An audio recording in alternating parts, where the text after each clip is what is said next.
In this session, you are going to find out more about the nature of the flow of fluid during convection, and Newton's law of cooling.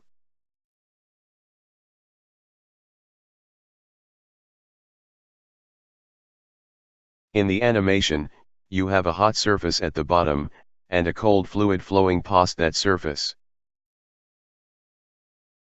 Convection can take place for internal flow, for example enclosed in a pipe, and external flow.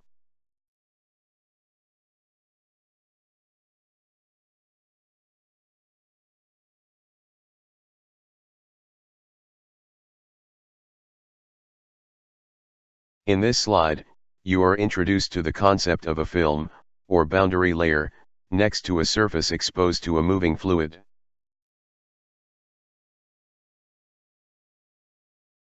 In the diagram, the fluid is at an infinity temperature. This does not refer to how high the temperature is, rather, it refers to the temperature at a large, or infinite, distance from the solid surface.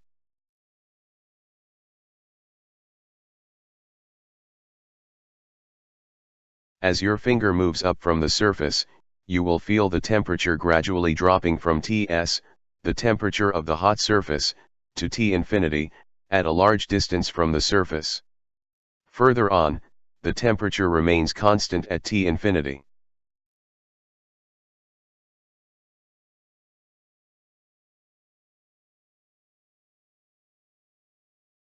The temperature you felt as you moved up from the surface, into the moving fluid, is plotted in this diagram as a function of y, the distance from the surface.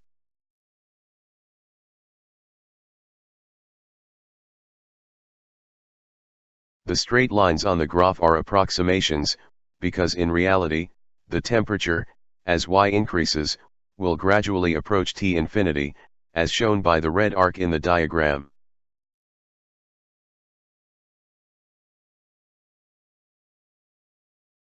The layer of molecules next to the surface, where the temperature decreases, is known as the film, or as the boundary layer.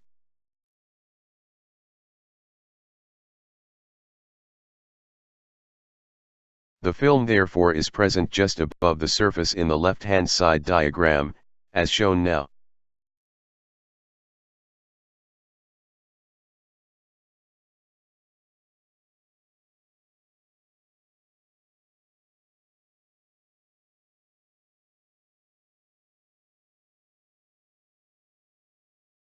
You can use Newton's law of cooling to calculate the heat transfer rate due to convection.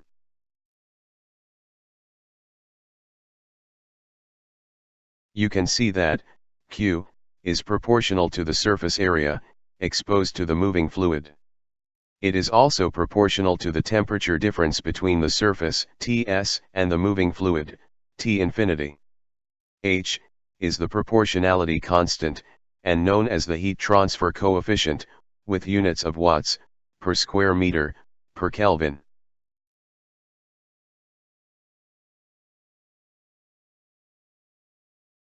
Comparing to conduction, H takes the place of K over delta X.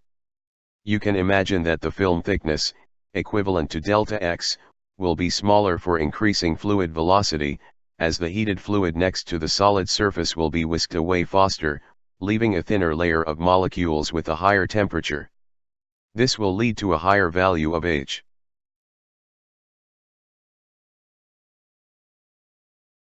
The thermal resistance of a film is 1, divided by H times A. The driving force for heat transfer is the surface temperature minus the temperature of the moving fluid.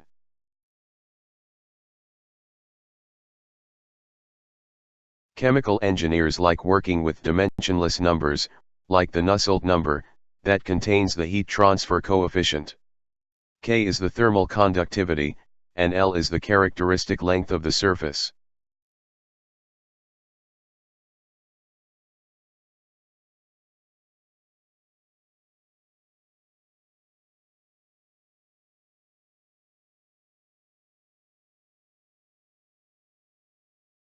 In the next 2 slides, you will learn more about the velocity film, or boundary layer, on a flat plate exposed to a fluid, flowing towards the plate at a velocity of u, infinity. You can see a velocity boundary layer limit. Below this, the velocity of the fluid is less than u, infinity.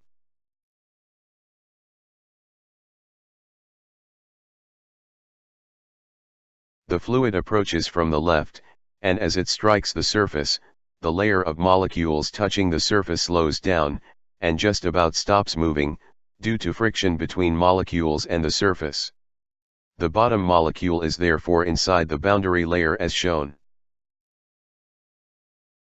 The molecule that slowed down will then start slowing down the molecule above it, and this molecule, in the second layer, then enters the boundary layer as it moves further to the right.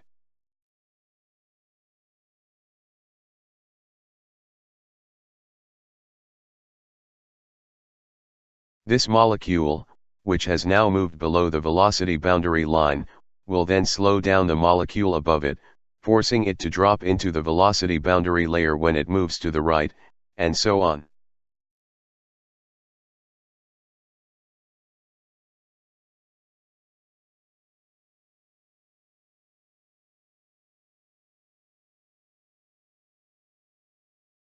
As x, the distance from the plate tip, increases, the boundary layer increases in thickness, due to interactions as described in the previous slide.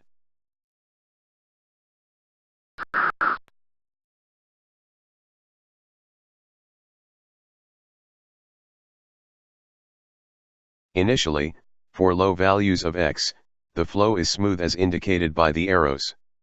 This is known as laminar flow. Further on, the flow is much rougher, with fluid spinning around as it moves along. This is known as turbulent flow.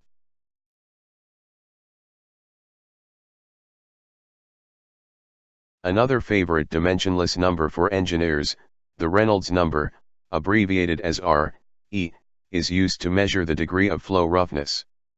You can see that, as x increases, the Reynolds number increases, indicating the flow is becoming rougher.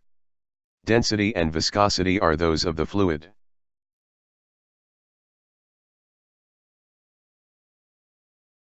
Every time x reached a value of x, c, the critical value of x, where the flow stops being laminar, engineers found that the Reynolds number had a value of 5 times 10 to the power 5, for a wide variety of fluids.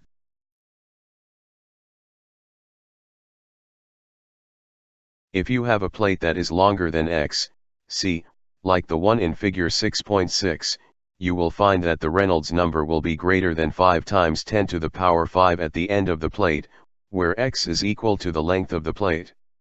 You will then have mixed flow in the boundary layer, i.e. both laminar and turbulent flow. If you have a plate that is shorter than x, c, you will find you have only laminar flow in the boundary layer, and the Reynolds number will be less than 5 times 10 to the power 5 at the end of the plate.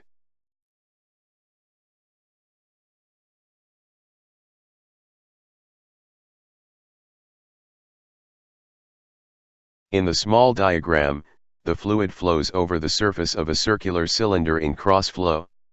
The large diagram shows a cross-section of the rod, with the fluid flowing from left to right.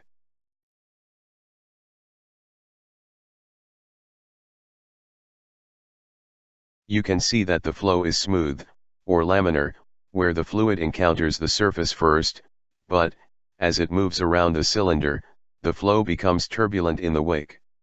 Hence, for a cylinder in cross flow, the flow will always be a combination of laminar and turbulent.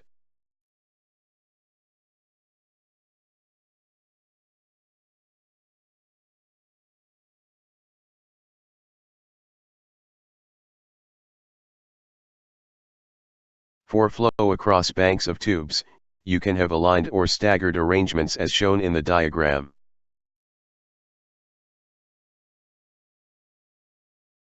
As the fluid is squeezed between tubes, at A1, or at A2, the velocity of it increases, and you can calculate a maximum Reynolds number.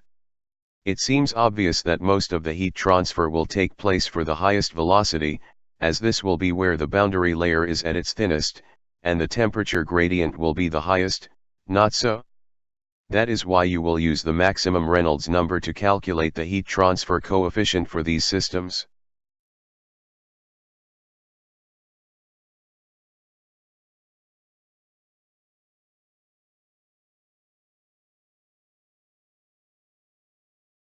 Consider the aligned arrangement, or the first row for the staggered arrangement, as shown in the diagram.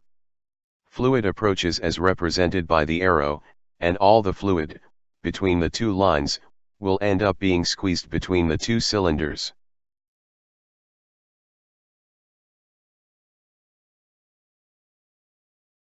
The volumetric flow rate, capital Q, which is equal to the velocity, times cross-sectional area of flow, should remain the same as you move from left to right in the diagram.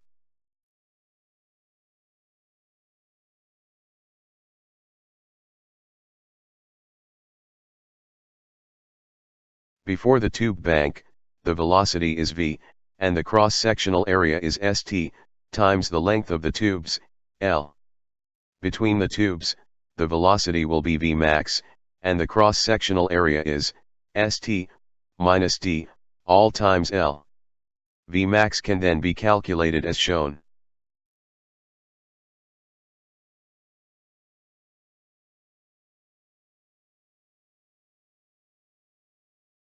In a staggered arrangement, the flow can be pinched at A1, or A2, and the maximum velocity can occur at both positions. I suggest that, for a staggered arrangement, you calculate Vmax using both formulae, and then choose the highest value for Vmax.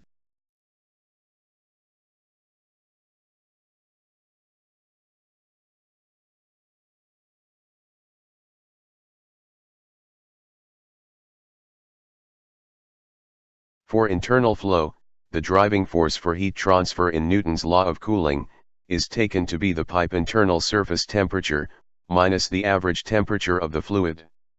The average temperature of the fluid is easy to measure.